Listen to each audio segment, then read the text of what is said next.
بسم اللہ الرحمن الرحیم۔ ناظرین السلام علیکم، میں ہوں آپ کا میزبان صابر شاکر۔ آج آپ سے ایک اور اہم موضوع پہ گفتگو کرتے ہیں اور وہ ہے سعودی عرب، محمد بن سلمان اور ان کی پالیسیاں۔ اور اب امریکہ نے محمد بن سلمان سے اپنی آنکھیں ذرا پھیر لی ہیں اور کچھ اہم فیصلے کیے ہیں سعودی عرب کے بارے میں بھی۔ پالیسی کچھ چیزیں میں آپ کو پہلے بتا چکا ہوں، لیکن کچھ اور ڈیولپمنٹس ہوئی ہیں وہ بتاتا ہوں۔ سعودی عرب اس لیے ہمارے لیے اہم ہے کہ وہاں پہ ہمارا دل دھڑکتا ہے۔ حضور اکرم صلی اللہ علیہ وسلم، حرمین شریفین، پاک دھرتی، پاک سرزمین بالکل ہے جی، اور وہاں پہ اللہ کا گھر ہے، بیت اللہ ہے۔ تو وہاں پہ کچھ بھی کوئی بھی ڈیولپمنٹ ہوتی ہے، خدا نخواستہ کوئی منفی صورتحال پیدا ہوتی ہے تو اس سے ہمیں بہت زیادہ تشویش ہوتی ہے، پاکستان، دنیا بھر کے مسلمانوں کے لیے، لیکن پاکستانیوں کے ذرا مزاج بالکل ذرا ہٹ کے ہیں اور ہم بھی انہی میں شامل ہیں۔ تو صورتحال یہ ہے کہ وہاں کی صورتحال افغانستان کہہ رہا ہوں، سعودی عرب اور امریکہ کے درمیان تعلقات کشیدہ سے کشیدہ تر ہوتے جا رہے ہیں، اور محمد بن سلمان جو ہیں ان کے لیے مسائل پیدا ہو رہے ہیں۔ لیکن اس سے پہلے چھوٹی چھوٹی خبریں میں آپ سے شیئر کروں گا۔ ایک تو محمد علی ستپارہ، ہمارے کوہ پیما جو ہیں، پاکستان کے ہیرو تھے، پاکستان کا امیج، سافٹ امیج دنیا بھر میں، پاکستان کی شناخت،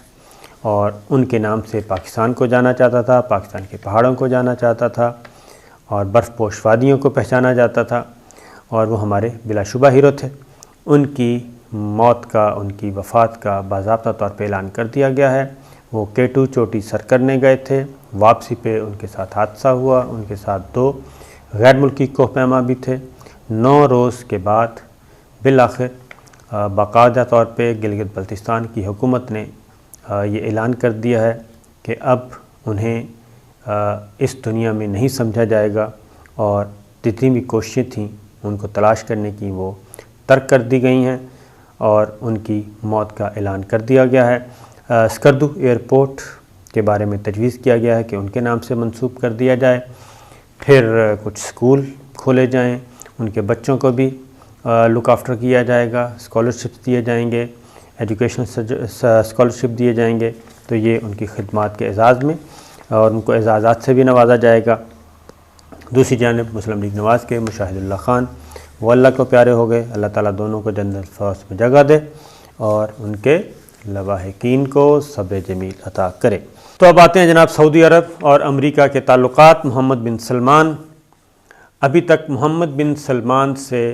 امریکی صدر جو بائیڈن نے رابطہ نہیں کیا، اور جو نئی پالیسی آئی ہے وہ یہ آئی ہے کہ امریکی صدر کی طرف سے باقاعدہ طور پہ بتا دیا گیا ہے کہ بائیڈن امریکی پریزیڈنٹ آئندہ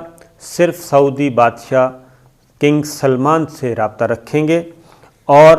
محمد بن سلمان کے ساتھ بات چیت نہیں ہوگی، اور محمد بن سلمان کو امپورٹنس نہیں دی جائے گی۔ یہ ہم نہیں کہہ رہے، یہ وائٹ ہاؤس کی ترجمان نے میڈیا کے ساتھ گفتگو کی۔ انہوں نے کہا کہ ہم نے شروع میں ہی سعودی عرب کے ساتھ روابط نئے سرے سے طے کرنے کا عندیہ دیا تھا، جس کے تحت آئندہ صدر جو بائیڈن صرف سعودی عرب ہم رتبہ سے رابطہ رکھیں گے، یعنی سعودی عرب میں ہم رتبہ کون ہیں؟ کنگ سلمان، ان سے رابطہ رکھیں گے۔ سعودی عرب میں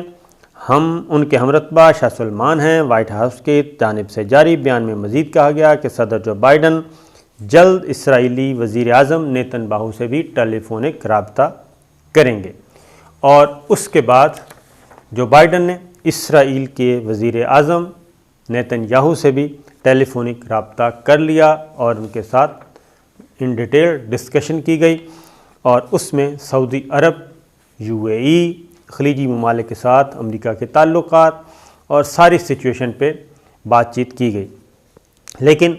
محمد بن سلمان کے ساتھ بات نہیں کی گئی۔ اس کی ریزن کیا ہے؟ ماضی میں آپ کو معلوم ہے، ہم آپ کو انفارم بھی کرتے رہے ہیں کہ پریزیڈنٹ ٹرمپ کے ایک داماد تھے کوشنر، اور وہی مین ماسٹر مائنڈ تھے اسرائیل کے بارے میں جو نئی پالیسی تھی، جس کے تحت UAE نے، سوڈان نے، بحرین نے اسرائیل کو تسلیم کیا، اور اسی طریقے سے سعودی عرب نے بھی تسلیم کرنا تھا، لیکن اندرونی طور پہ مخالفت ہوئی، کنگ سلمان آڑے آئے، پھر پاکستان نے بھی انکار کر دیا، جس کے بعد معاملات کھٹائی میں پڑ گئے۔ پھر ایک اور بات جو کہ محمد بن سلمان کو ہم فوکس کر رہے ہیں کہ محمد بن سلمان کے ساتھ رابطہ نہ رکھنے کی وجہ کیا ہے۔ ایک تو یہ کہ انہوں نے کنگ سلمان کے ساتھ اپنے ایک سٹیپ نیچے نہیں، کیونکہ محمد بن سلمان کراؤن پرنس ہیں، لیکن اصل اس کے پیچھے کیا ہے؟ اصل اس کے پیچھے محرکات یہ ہیں کہ محمد بن سلمان نے جو پچھلے 4-5 سالوں میں جو وہاں پہ سعودی عرب میں اپنے ہی فیملی کے کچھ لوگوں کو گرفتار کیا، ان میں بہت مؤثر آوازیں بھی تھیں، اور بڑے بزنس مین، اور وہ بزنس مین ان کے یورپ میں بھی ہیں، امریکہ میں بھی ہیں، برطانیہ میں بھی ہیں، ان کی فیملی ممبرز ہیں، لیکن شاہی فیملی سے ہیں، لیکن محمد بن سلمان کے وہ نشانے پر رہے۔ جو بائیڈن کے جو الیکشن کمپین چل رہی تھی،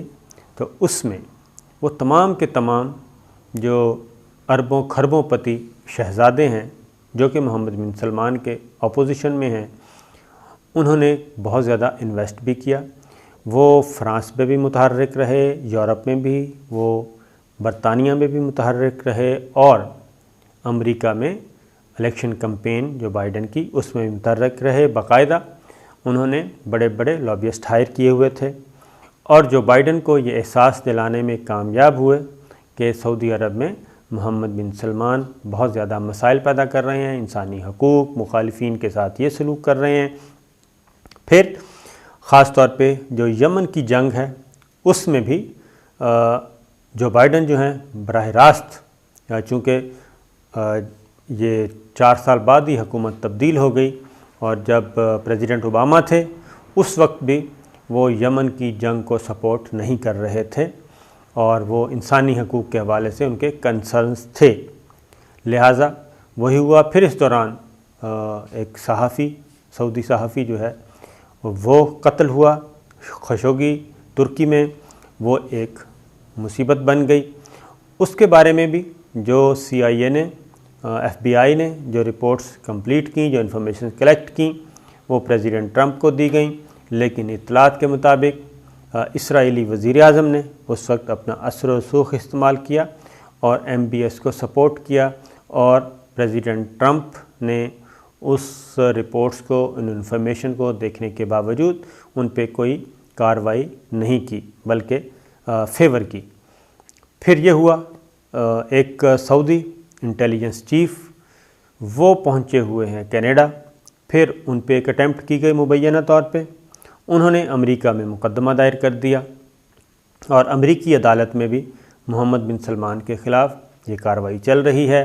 وہ ایک اور مصیبت ہے، اور اسی وجہ سے آپ کو یاد ہوگا کہ چند ماہ پہلے جب پریزیڈنٹ ٹرمپ ہی پریزیڈنٹ تھے، ان کے زمانے میں ایٹ 11th hour محمد بن سلمان نے اپنا وزٹ منسوخ کر دیا تھا، ایسے وقت میں جب کہ وہاں پہ ان کے تمام تر پروٹوکولز پہنچ چکے تھے، گھر لے لیے گئے تھے جہاں پہ انہوں نے قیام کرنا تھا، ان کے جم کا سامان، ادر سٹاف، سب کا سب وہ قافلہ پہنچ چکا تھا، لیکن ایٹ 11th hour انہوں نے اپنا دورہ منسوخ کر دیا تھا۔ وہ مقدمہ جوں کا توں ہے، اور اب پریزیڈنٹ جو بائیڈن جو ہیں، جو بائیڈن انتظامیہ، وہ ذرا تھوڑا سا پریشر ڈال رہی ہے، اور یمن کے بارے میں وہ اپنی پالیسی دے چکی، UAE سعودی عرب کے بارے میں نئی پالیسی دے چکی، اور اسلحہ کی سپلائی روک چکی، F-35 بھی ہیں، اس میں میزائل سسٹم بھی ہے، وہ بھی اس کا بھی سپلائی روک چکی، معاہدے سسپینڈ کر چکی ہے، منسوخ نہیں کیا، معطل کر چکی ہے، اور اس میں اسرائیل کا بھی رول ہے، اسرائیل نے بھی اپنے تحفظات کا اظہار کیا تھا۔ تو یہ چیزیں اس وقت چل رہی ہیں، اور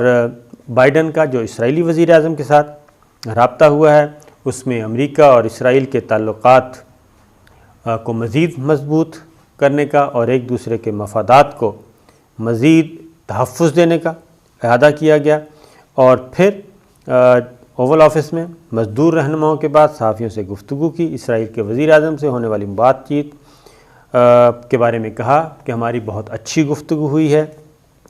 تو کہنے کا مقصد یہ ہے کہ ٹیلی فون پر ہونے والی گفتگو کے بعد اسرائیل کے وزیر اعظم کے دفتر میں تصویر بھی جاری کی گئی کہ وہ مسکرا رہے ہیں، لہٰذا یہ پہلا ٹیلی فونک رابطہ تھا، اور ابھی تک ٹیلی فونک رابطہ نہیں ہوا تو وہ محمد بن سلمان سے اور کنگ سلمان سے نہیں ہوا، اور اس کی وجہ یہ ہے کہ پہلے یہ سارے پریشر ڈالنے کے بعد پریشر ٹیکٹس ہیں، اور پریشر ٹیکٹس یہ ہیں کہ ان ساری خبریں دینے کے بعد فیصلے کرنے کے بعد یہ بھی ہے کہ کیا کیا جائے کہ ذرا پریشر ڈالا جائے اور کچھ باتیں منوائی جائیں، دیکھا جائے کہ کتنی ہمت ہے اور کتنے اعصاب مضبوط ہیں۔ لیکن بنیادی بات یاد رکھنی چاہیے، یہ میں انفارمیشن کی بنیاد پہ بات کر رہا ہوں کیونکہ کچھ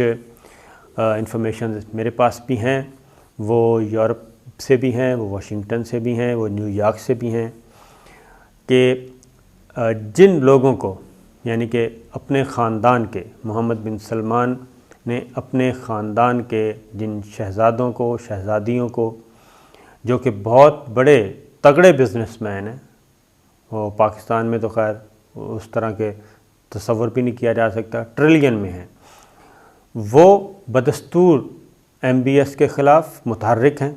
اور اپنا کام کر رہے ہیں، تو سعودی انٹیلیجنس کو یقیناً یہ ساری باتیں معلوم ہوں گی اور وہ ان کے پیچھے ہیں، ان کا بھی پیچھا نہیں چھوڑا۔ اس کی وجہ یہ ہے کہ اربوں کا نہیں اربوں ڈالر کا مسئلہ ہے، اور مالی مفادات بھی ہیں، بزنس کے مفادات بھی ہیں، سیاسی مفادات بھی ہیں، کیونکہ ایسے ایسے لوگوں کو وہ کہتے ہیں کہ جیل میں ڈال دیا گیا جن کے بارے میں تصور بھی نہیں کیا جا سکتا۔ تو یہ چیز پھر ایک سعودی عرب خاص طور پہ پھر ایران کے بارے میں ایران کو چھوٹ دی جا رہی ہے۔ یہ بھی ذہن میں رکھیے گا کہ ایران کے بارے میں جو بائیڈن جو ہے وہ پریزیڈنٹ ٹرمپ والی سخت گیر پالیسی نہیں ہے، تو یہ سارے جو اشارے ہیں وہ کافی کچھ کہہ رہے ہیں، کیونکہ ایران کے ساتھ اپنے تعلقات اپنی کشیدگی جو ہے وہ جو بائیڈن انتظامیہ کم کر رہی ہے اور سعودی عرب اور UAE کو لفٹ نہیں کروا رہی، اور اس میں اگین میں کہوں گا کہ اس میں بہرحال پاکستان نے بھی بہت پہلے عرصہ پہلے متنبع نہیں کیا تھا بلکہ مشورہ دیا تھا، ایڈوائس کی تھی کہ یہ آگے جا کے خراب ہوں گے، اور امریکی صدر جو بائیڈن نے کچھ عرصہ پہلے اپنے سینیٹرز کے ساتھ ملاقات کی، اور اس ملاقات میں بھی انہوں نے یہ کہا تھا کہ اسرائیل کے عرب ریاستوں سے تعلقات کی بحالی کے معاملے پہ بات کی تھی، اور ایران اسرائیل تعلقات میں کشیدگی کی وجہ سے امریکہ نے جو بحری بیڑا خلیج فارس میں بھیجا تھا اس کو بھی واپس بلا لیا تھا، اور اس کا مطلب یہ تھا کہ وہ تعلقات کو ایران کے ساتھ کشیدگی کو کم کرنا چاہ رہے ہیں، جبکہ سعودی عرب کی یہ خواہش اور یہ مطالبہ رہا ہے ہمیشہ سے سعودی عرب اور اس کے اتحادیوں کا کہ ایران کے ساتھ کسی قسم کی کوئی رو رعایت نہ کی جائے، پلس یہ کہ جو ایران کے ساتھ جو دوبارہ جوہری عدم پھیلاؤ کے بارے میں بات چیت ہونی ہے اس میں سعودی عرب کو بھی شریک کیا جائے اور سعودی عرب کو بھی فریق تصور کیا جائے۔ یہ فرانس نے تجویز دی تھی، لیکن اس کو ایران نے بھی مسترد کر دیا اور اس کو امریکہ نے بھی سپورٹ نہیں کیا تھا، اور اس کا مطلب بالکل واضح ہے، جس کی وجہ سے یہ صورتحال جو ہے وہ معاملات کوئی اتنے اچھے نہیں ہیں۔ تو اسی طریقے سے اسرائیل نے بھی اس دوران اپنا بھرپور حصہ ڈالا، لیکن اسرائیل ایران کے معاملے میں وہ سپورٹ کر رہا ہے سعودی عرب کو، لیکن سعودی عرب کو وہ اتنا آزاد بھی نہیں کرنا چاہتا کہ ان کو اسلحہ دے دیا جائے اور ایسے F-35 دے دیا جائے، میزائل سسٹم دے دیا جائے، سیلف ڈیفنس سسٹم دے دیا جائے، وہ بھی اجازت نہیں دے رہا، لہٰذا اسرائیل کا امریکی خارجہ پالیسی پہ بدستور اثر ہے۔ اور اسی طریقے سے امریکی جریدے فارن پالیسی کی رپورٹ میں بھی یہ کہا ہے کہ ایران کے ساتھ جوہری معاہدے کی بحالی میں امریکہ کا زیادہ فائدہ ہے، اور کیونکہ معاشی پابندیوں کے ایران پہ کوئی خاطر خواہ نتائج نہیں نکلے اور اس پابندیوں سے ایران کو کوئی نقصان نہیں پہنچا، بلکہ ایران نے متبادل ذرائع سے اپنی اکانومی چلائی اور اس میں چائنا بھی اس سے خریداری کر رہا ہے، پڑوسی ملک بھی کر رہے ہیں اور اس کی معیشت کا پہیہ جو ہے وہ چل رہا ہے۔ اس لیے تو یہ صورتحال ہے۔ تو دیکھتے ہیں کہ آنے والے دنوں میں کیا ہوگا، کیونکہ اس وقت اسرائیلی میڈیا بھی فوکسڈ ہے۔ اگر آپ اسرائیلی میڈیا کا مطالعہ کریں، اس کو بھی دیکھیں تو ان کے ہاں بھی یہی شہ سرخیاں ہیں۔ ایران، سعودی عرب، UAE، امریکہ کی پالیسی کیا ہے، اسرائیل کیا چاہتا ہے اور محمد بن سلمان کا مستقبل کیا ہوگا، یہ ساری چیزیں چل رہی ہیں۔ تو ایک مزے کی صورتحال ہے۔ اللہ تعالیٰ بہتر کرے ہم سب میں کے لیے، کیونکہ سعودی عرب ہمارے لیے امپورٹنٹ ہے، افغانستان بھی ہے، سعودی عرب ہمارے لیے امپورٹنٹ ہے۔ تو دیکھتے ہیں آنے والے دنوں میں وہاں کی پالیٹکس کیا رنگ اختیار کرتی ہے۔ اجازت دیجیے، اللہ حافظ۔